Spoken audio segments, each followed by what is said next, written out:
Welcome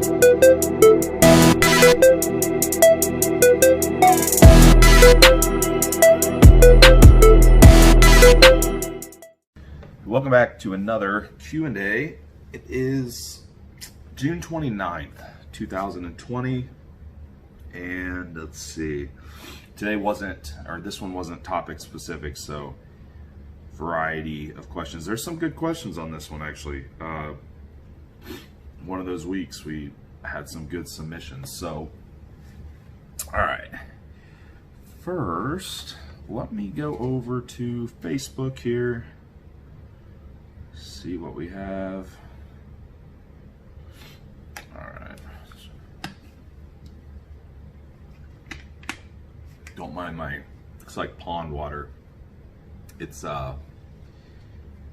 morphogen, adaptogen, and nephrogen, and they're both like a raw looking brown color. One's cranberry, nephrogen, and then the adaptogen is a vanilla flavor, so they actually mix up really well.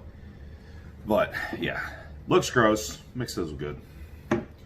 So let's see. First one, in terms of backstage pre-contest, what are some tips or advice you would give to ensure the best look and pump on stage? In my case, upper body is easily attainable. And from what I've heard over the years, everybody says don't do anything for the legs to preserve lines, but subsequently quads always seem flat. Is this just lack of muscle, prep fatigue, or something else? Well, yeah, so the idea of not pumping your legs is, don't mind my cat in the blinds back there. Get out of there. The idea of not pumping your legs is to preserve that deeper separation. Anyone's ever had that like really big leg pump, how they're so blown up they don't even have separation in them. And yeah, I mean, even if you're lean, yeah, they get vascular and stuff, but that doesn't mean that they look good and separated and detailed. So that's really why people will say that. And also the legs being such a large muscle group, it can rob blood from other areas. Now, generally that holds true. Now, if you have a very overpowering upper body and lack of muscle in the legs, and the legs just really lack on stage, then you might do some slight pump for the legs, just enough to get blood circulating into them so you can, feel them when you're posing and hit your poses a little bit better. You can do that. But what I would suggest always in a case like this is doing a mock pump up at some point in prep, like around a refeed time or sometime when you're full, So you kind of have an idea of what it's going to look like, right? By the time you get on stage and backstage, you should know really what it takes for you to get a pump. You've worked out, you've posed, you've done all these things, so you really should know kind of what you need to do to get that pump. Now, is it lack of muscle? Maybe. Everyone genetically, their separation is a little bit different. There's people that have huge quads and seemingly very little separation, even though they look lean. So is it potentially? But if they look flat and your upper body's very full, then I don't think it's necessarily a bad idea to do a slight pump on your legs. Like I said, just at least to get the circulatory system moving in that direction and pumping some blood there. Try it. Just try and see how it works for you. You typically have like bands or dumbbells backstage. You could do real easy stuff like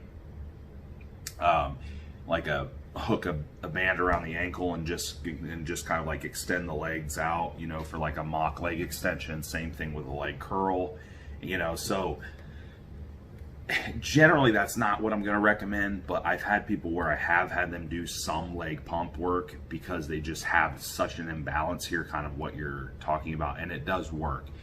You just don't want to pump them up to the point where they're blown out and you can't see any separation and it's robbing from your upper body. So the idea that you absolutely should do nothing for your legs isn't necessarily true. It just kind of depends. All right. Adjusting training for females around different parts of her menstrual cycle, follicular phase, and ovulatory phases. So yeah, I'll be honest, I don't change it that much, or I'm not in that many people. And the ones that I do change in are the ones that potentially have like very harsh periods or very harsh, very harsh PMS type symptoms. So generally your training recovery capacity and just overall performance will go down around period time, usually just before and maybe during, right? So do you need to change your training? I get that question. Maybe. I mean, the problem is that you also have some other factors going on there, like in terms of nutrient partitioning and how that changes throughout, the menstrual cycle. If you wanted to, I mean, you could maybe have a different training plan for every single week of the damn month. But the problem is it's just not that practical, and to change training all the time makes it potentially hard to track and just not very practical, like I said. So how would I maybe change it if needed? If there's like a very harsh difference between recovery ability and performance and how someone feels in the gym closer to that period of time, maybe just back it down, or keep it the same and just back the intensity down, leave a few more reps in reserve, don't go to failure, or do slightly more volume with less intensity to kind of make up for it. So, I mean, those are very simple things. You don't have to like completely revamp your entire training program and the movements and like learn new movements or do anything crazy like that. So could you do that? Yes. Do you need to do that? Maybe, but like I said, it's not something I'm going to use in a lot of people unless it's absolutely needed, and I just don't see it needed in most people, and it just becomes more confusing and impractical to do it. So again, unless there's a very abrupt difference there, I wouldn't mess with it. If there is an abrupt difference, I gave a couple suggestions on how you can easily change it if needed, right? Okay, so next one.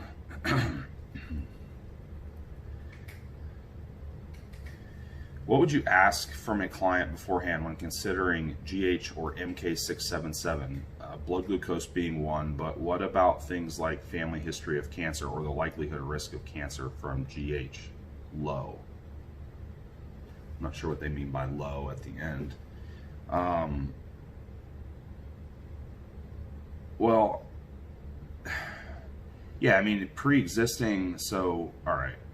So pre-existing issues with that, you're gonna want to, if someone already has it, that's probably not something that you're gonna want to use. Now, if they don't, there's not really any way to tell. I mean, a lot of bodybuilding and a lot of anabolics and growth hormone and all these things are, one of the things they're doing is increasing IGF-1 levels. So it's not gonna create an issue, but could it potentially exacerbate an issue? Maybe, right?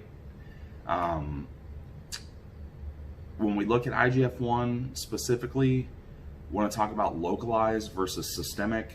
So, trying to create more autocrine, paracrine type of IGF-1 production versus systemic is probably going to be beneficial, and because it's a little more in that, stuck in an area versus going around and attaching to all kinds of receptors all over the body. Can you do that to an extreme or to like a full extent? Probably not, but to some extent, yep, most likely. Based on like a intramuscular versus a subcutaneous administration. So throw the MK677 out, throw it in the trash, because you're not going to be able to do that with that, and it's going to be erratic. And that's endogenous production of growth hormone anyhow. It's not exogenous. So what else would you ask them? Yeah, I mean, I'm asking that kind of stuff on the consult anyhow, so I'm going to see it beforehand, right? So if it's there, yes, it would be something to consider. But otherwise, it's a crapshoot. I mean, it's not really any way that you can determine that. So, all right. I mean, and also, sorry to add to that, you can look up some of the research on growth hormone administration and cancer. It's very mixed.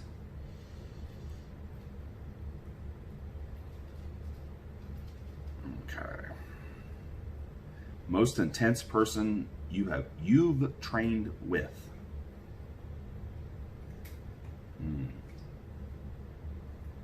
I don't know, it's hard to say it depends on how you kind of quantify intensity. Is it like the person that makes the most noise and is the most angry? I mean, I make a lot of noise, but sometimes. Or is it like the person that pushes so crazy far into that pain threshold, just like unimaginable pain during a training session? I guess it depends on how you quantify that, but let's see. I don't know. I don't have one necessarily. I try to be more intense than everyone else I train with. But I'd say in terms of like just being so rowdy and crazy, somebody like Dave Tate was probably right up there.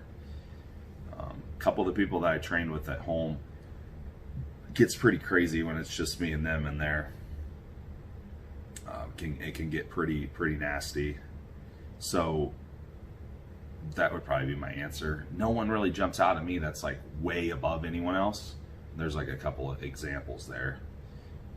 There wasn't like one person that just changed my whole mindset on training experience, really, because I kind of already like to train that way anyhow, and it's developed more and more over the years. But there's a couple of examples that would fit the bill. All right, question about water quality. I drink 5 to 6 liters a day from the tap at my house, and I was wondering if it would be better to get something like a Brita water filter. I've noticed that bottled water always makes me feel bloated and not so great, so I avoid it. What are your thoughts on water quality and contaminants, heavy metals, etc., considering how much we drink? Thanks. Yeah, I mean, that's largely going to depend on your area and the water quality in your area and where it's sourced, and that it can vary a lot. I've seen all kinds of statistics on that stuff. I don't know if there's like a way to really tell, all that well and for certain, but I generally would suggest just spring water. It doesn't have to be super expensive. You don't have to get like Fiji, drink like 2 gallons of Fiji every day. It's going to get really expensive. I know that's not technically like spring water, but yeah, just spring normally is a little bit better, has a little more minerals in it. It's a little more pure. You know what? Like I think that some of the stuff that says purified drinking water is pretty much just tap water in a bottle. I don't really think it's any different, if I'm being completely honest. Now, don't quote me on that. I could be wrong, but I don't personally think it's really any different. I've seen literature suggesting that some water sources are definitely contaminated. How much? Like I said, it's probably area dependent. So yes, I think filtering is a good safety blanket. Like I said, I just drink spring water.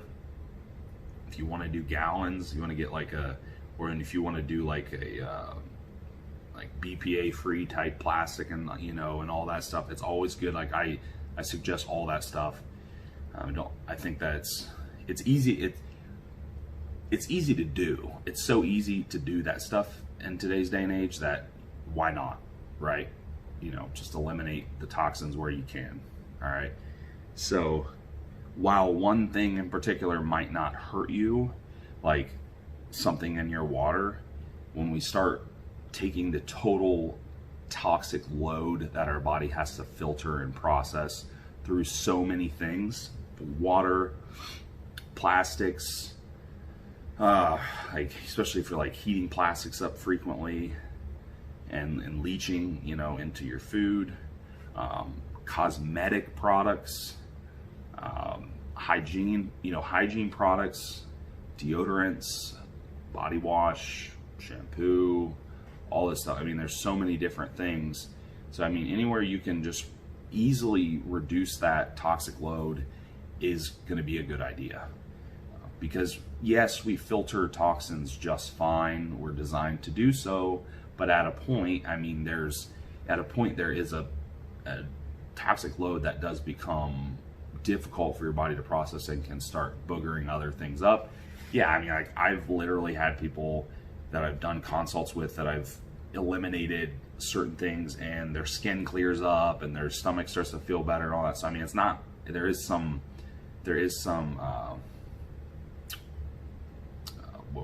like efficacy to that, I guess. It's like it does help.